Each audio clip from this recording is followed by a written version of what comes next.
Welcome to Larry's Topics. I know as a Christian, it's you shouldn't bash people and that, but and I'm not really bashing. I'm just pointing out the facts that about this person. His name is Billy Carson. I looked up some stuff about him. He's a biomechanical engineer. He has a PhD. He graduated from MIT and Duke's University. He is a scientist. That being said, I don't know what makes him think it gives him the knowledge and foresight to argue about religion. Trying to explain stuff he obviously has no idea about, other than what he's scanned or nitpicked through. And I'm going to explain why I believe this. Alright, we'll start with the most recent one. The Isaiah book about it's supposed to be codex to the Bible. He was saying in a podcast and an interview that nowhere in this book does it mention Jesus Christ being crucified.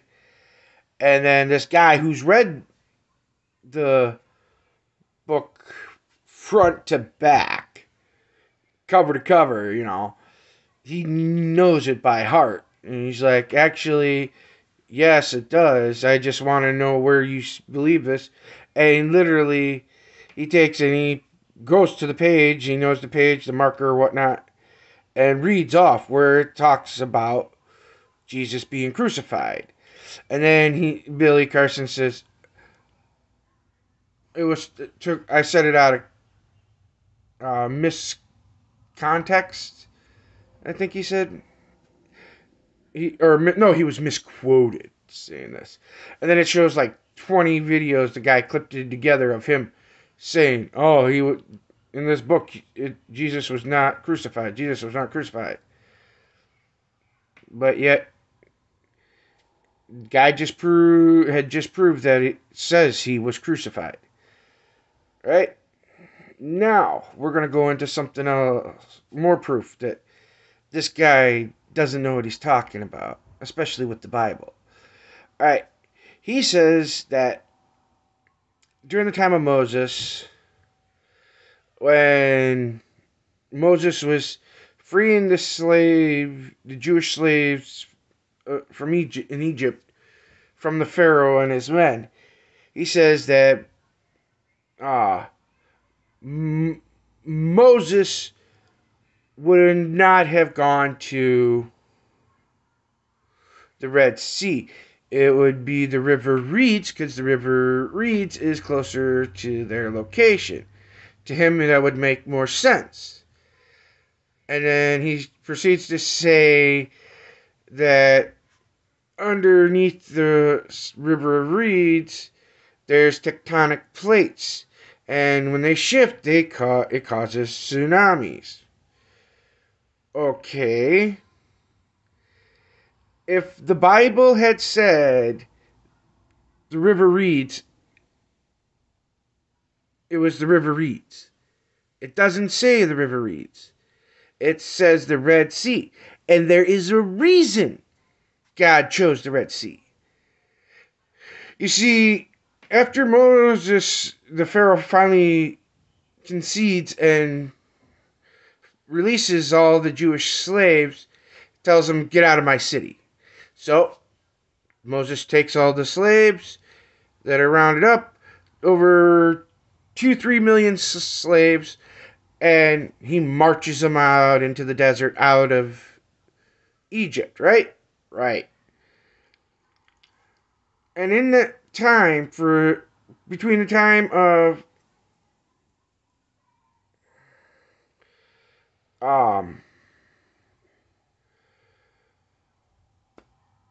isn't right away that God hardens the Pharaoh's heart. It's like a little bit, before he's like, I need my slaves back. Basically, he says God hardens his heart. Well, I believe God did, but I think what really sanctified his hardening of his heart was about 3, 4, 5 hours of no slaves doing these certain jobs that he had them doing. He realized, I need my slaves back. And, plus God hardening his heart gave him all the motivation he needed to chase after him. And he does.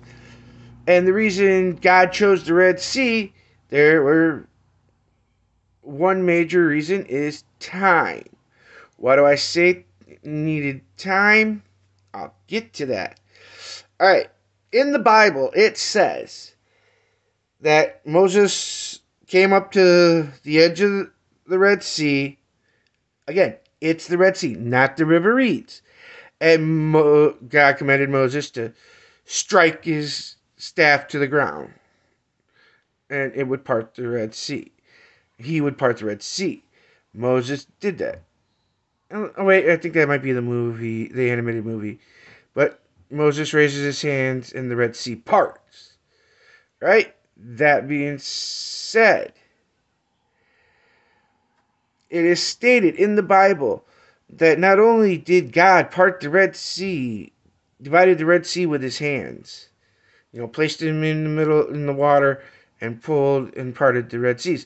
Not only does it state this in the Bible, it also states that the ground, God dried the ground. Right? Right. I know you're thinking, what does that detail have to do with anything? All right. Now that's a key thing. I'll get to it. And then they proceed to cross the Red Sea. All right? Now we're going to put it all together and explain why the River Reeds was the wrong place and why God chose the Red Sea. All right. And proof that he did is in the details. All right. If Billy Carson was right and it was the River's Reed, how do you explain, because he said it was a tsunami. First off, how would you explain a tsunami, as he says? First off, pulling back from a tsunami, right?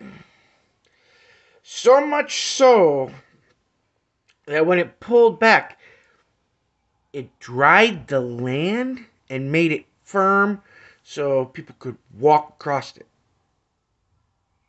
What tsunami could do that? I know tsunamis can pull back water, but to dry the land completely, to make it firm so it was safe to cross. What tsunami do you know could do that? They can't. The ground would have been muddy. People would have gotten stuck. What happens if the ground's too soft and muddy? Especially if you're from an area with swamplands like Wisconsin, or you're a farmer and you're out working the field and it's super muddy out. What happens if you're not wearing a full body rubber boot suit or galoshes, whatever the hell it's called? You lose a boot. Or if you're screwing around, you lose your shoe because it gets stuck in the mud, and then you got to dig it out and go wash it off and then throw it in the dryer, whatnot, or wash it in the washer and throw it in the dryer afterwards. But that's the point. The Jews didn't have to endure that. He's trying to explain the power of God, and he's failing miserably. God dried the land so it was firm and they could cross. No tsunami I ever heard of dried the land. I've heard of it pulling back and slamming back into the earth, but never pull back and the land be dry. No. Then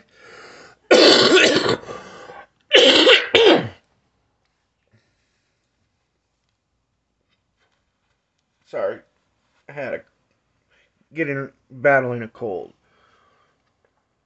Then he says that um, it was a tsunami, like I said before. Shift of tectonic plates caused a tsunami. What tsunami? Because scientists have calculated out multiple times how long it would have took for over 250 million or 200 over 3 over. I get quoted here. It's like 250 million, 2 million, over 2 million. I get quoted. I've heard it's over 3. Okay, what tsunami is going to take and hold in its position for 3 million people, which scientists have calculated out? Dry ground, 3 million people crossing a river is going to take anywhere from 8 to 9 to 10 hours. That's hours for that many people to cross. Why? Because that's a lot of people. What tsunami is going to sit there for 8 to 9 to 10 hours in one spot without slamming back down and killing millions of people? You tell me, Billy Carson, what kind of tsunami can do that kind of power? Drive the land and then rise up and stay in one spot 8 to 10 hours. It can't. Any tsunami, it can't. It will slam back down at a maximum, I think, duration is 30, 40 minutes. And that's from it pulling back, gaining mass before slamming back into the ground. Washing up on shore, damaging thousands, if not billions or millions of homes, causing billions of dollars worth of damage, depending on the size of the tsunami. There's a reason God chose the Red Sea, not the River Reeds. It's not a purpose of convenience. It was about time. God needed the time. So he chose the Red Sea because it was further away, which would have bought him plenty of time for all those people to cross. Because it's, like I said, it's a few hours before the Pharaoh, he hardens the Pharaoh's heart to the point the Pharaoh's like, I need my slaves back. All of his slaves have approached the Red Sea. All his slaves have started crossing. And they're halfway, or half of them are already crossing over. And he was frozen all because he saw. And then by Moses, there's a spinning pillar tornado of fire. It's not damaging anybody. It's not hurting anybody. It's spitting out, but nobody's getting harmed. Because God takes the form of a pillar. And he follows with Moses, guiding the people across. Because God did that. The ground is, if I remember correctly, the ground still burned where the pillar of fire was. And then, as the Pharaoh and his men approached and started to cross the Red Sea to claim up his slaves, once the last Jew was to safety, God pulled up his hands and the waves crashed, killing the Pharaoh and all his men. And this Pharaoh deserved it. He was a major, major douche nozzle, douche pool, whatever. He was a jerk, cruel, heartless. So God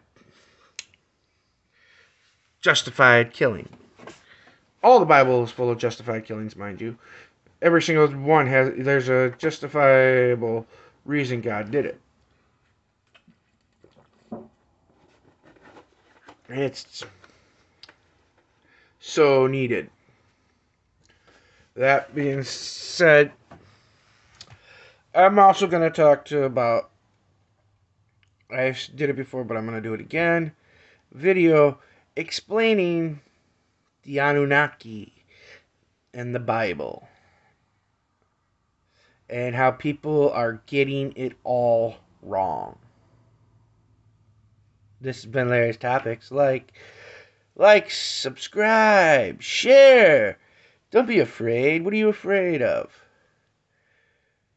Me being right and